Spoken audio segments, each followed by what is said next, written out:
World cup matches के दौरान Iran का पुराना परचम लहराने पर आयद पाबंदी बरकरार रखी गई है।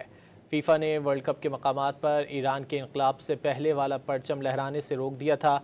लॉस एंजलिस की अदालत ने ईरानी फ़ैन की जानिब से दायर दरख्वास्त मुस्तरद करते हुए फीफा की जानिब से आयद पाबंदी बरकरार रखी है। ईरान और न्यूजीलैंड का मैच 6 बजे शुरू होगा।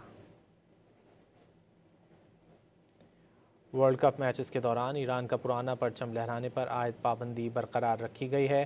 फीफा वर्ल्ड कप के मकामात पर ईरान के इनकलाब से पहले वाला परचम लहराने से रोक दिया था। लॉस एंजलिस की अदालत ने ईरानी फ़ैन की जानिब से दायर दरख्वास्त मुस्तरद करते हुए फीफा की जानिब से आयद पाबंदी बरकरार रखी है। ईरान और न्यूजीलैंड का मैच 6 बजे शुरू होगा।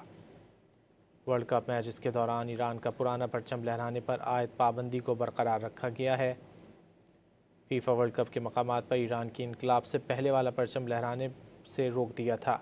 लॉस एंजलिस की अदालत ने ईरानी फ़ैन की जानिब से दायर दरख्वास्त मुस्तरद करते हुए फीफा की जानिब से आयद पाबंदी को बरकरार रखा है। ईरान और न्यूजीलैंड का मैच 6 बजे शुरू होगा।